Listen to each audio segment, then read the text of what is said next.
Евгений Плющенко в интервью подвел итоги завершившихся соревнований с участием его учениц, поделился планами на ближайшее будущее и поблагодарил тех, кто подогревает интерес к фигурному катанию.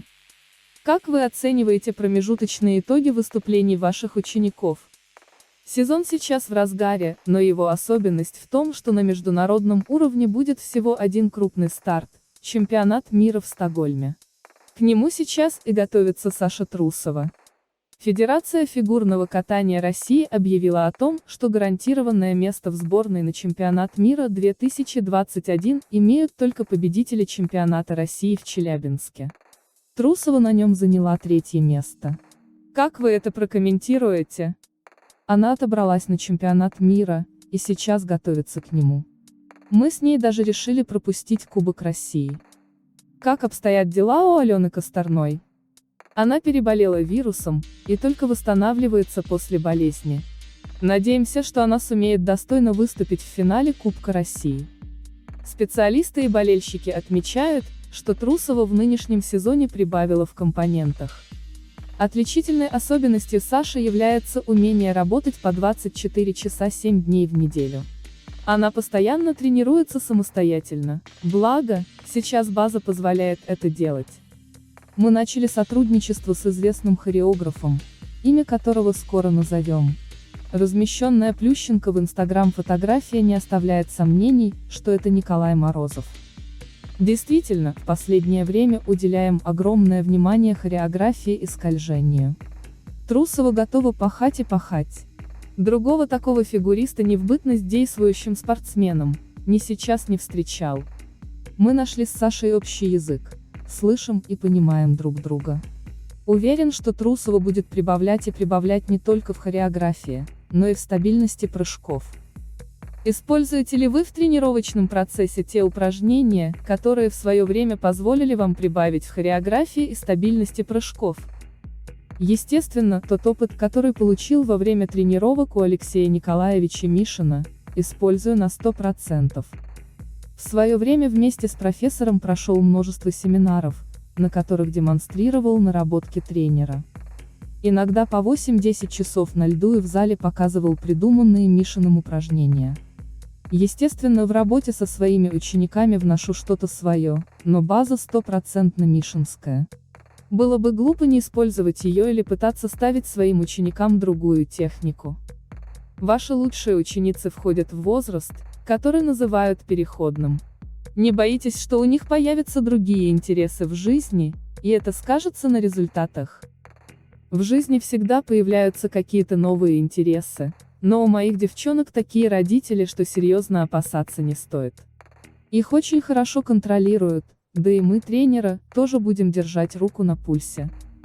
Уже объявлено, что участники чемпионата мира в Стокгольме будут находиться в пузыре. Такая обстановка может негативно сказаться на прокатах. Сегодня никто не может это спрогнозировать. В США и этап Гран-при, и национальный чемпионат в Лас-Вегасе были проведены при таких ограничениях. Это не помешало тому же Нейтану Чену продемонстрировать великолепные прокаты. Российские фигуристы не соревновались в таких условиях. Будем пробовать, главное хорошо подготовиться. Понравился ли вам эксперимент с проведением командного турнира на Кубок Первого канала? Отличный турнир. Нужно готовить наших фигуристов к Олимпиаде, в программе которой есть командные соревнования. Они имеют свою специфику, в чем довелось убедиться в Сочи. С одной стороны, фигурное катание – индивидуальный вид спорта, и ты катаешься только за себя, но здесь чувствуешь ответственность за команду. Уверен, что это не разовая акция, и командные турниры найдут место в календаре. Возможно, даже в формате сборная России против сборной мира. Сегодня же нужно поблагодарить Федерацию фигурного катания России, которая в такой сложный момент нашла возможность организовать полноценный соревновательный сезон. Как вы реагируете на усилия болельщиков и СМИ столкнуть вас лбами с Этери Тутберидзе? Хайп – это же сейчас актуальная тема. В свое время и мое противостояние с Алексеем Ягудиным подогревалось всеми возможными способами. Сегодня где-то я высказал свою позицию, где-то другой коллектив. Интерес к фигурному катанию только вырос. Средства массовой информации и интернет подхватили эту историю, спасибо им за это. А вот что сказала в интервью Александра Трусова. Как тебе каталось в команде Жени Медведевой? Она тебе что-нибудь советовала перед прокатами? Перед выступлениями Женя не подходила к спортсменам, ничего не говорила. Каждый настраивается по-своему, поэтому я думаю, она все правильно делала. А уже во время проката и после, Женя вместе со всей командой болела, говорила очень приятные слова поддержки. А о чем говорили с капитаном, кроме фигурного катания? О собаках. Тренер Сергей Алексеев перед Кубком Первого канала сказал, что у тебя по-прежнему есть проблемы с ногой. Как самочувствие сейчас? Сильно ли повреждение влияет на тренировочный процесс? Я нигде не рассказываю о проблемах со здоровьем. До конца еще все не прошло. Но, во-первых, я уже привыкла, а во-вторых, с каждым днем становится лучше.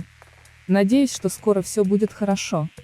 Евгений Плющенко очень эмоционально реагирует на твои оценки. Насколько тебе комфортно находиться рядом с ним в Kiss and Cry? С Евгением Викторовичем мне очень комфортно. Не только в Kiss and Cry, но и вообще в любой момент, у нас очень хорошая команда. Часто в тренере Плющенко проскакивает Плющенко-спортсмен. Евгений Викторович может сам сделать прыжок или покататься под музыку. Но в тренировочном процессе он ведет себя как тренер. Подробно все объясняет, подсказывает. Думаю, он уже перестроился из спортсмена в тренеры. Вне камер вы обсуждаете с тренерами решения арбитров? Нет, со мной оценки не обсуждаются. Я работаю над своими ошибками и недочетами. Евгений Викторович не раз предъявлял претензии к арбитрам. Ты чувствуешь, что отношение арбитров к тебе изменилось после смены тренера? Я не чувствую. Был ли момент в этом сезоне, когда ты особенно расстроилась из-за оценок? Нет, для меня сами оценки ничего не значат. За время ухода из «Хрустального» был момент, когда ты пожалела о смене тренера? Нет? А можешь прокомментировать чей-то пост, поставить лайк? Нет, я этого не делаю никогда. То есть ты не причастна к недавней громкой истории с лайком под комментарием с оскорблениями в адрес Этери Георгиевны? Нет? А как так получилось, что лайк поставлен от твоего аккаунта? Мой аккаунт в Инстаграме очень часто взламывают. Только с ноября уже раз 5 взламывали Инстаграм и электронную почту. Но все люди, которые знают меня и были когда-то со мной знакомы, включая, я думаю, Этери Георгиевну, знают, что я ничего не лайкаю и не комментирую. От Тутберидзе не было реакции после этой истории? Нет? В последнее время появились слухи о твоем возможном возвращении в «Хрустальный». Под ними есть какие-то основания? То, что я возвращаюсь к Этери Георгиевне, это все слухи. Я в данный момент тренируюсь и буду тренироваться у Евгения Плющенко. Директор твоей бывшей школы самбо-70 говорил, что своим переходом ты сильно расстроила ребят, с которыми училась, и чуть ли не предала святую детскую дружбу. Много ли ты друзей потеряла, когда выбрала нового тренера? Дело в том, что я занималась в индивидуальном порядке, поэтому своих одноклассников почти никогда не видела и даже по именам не знала.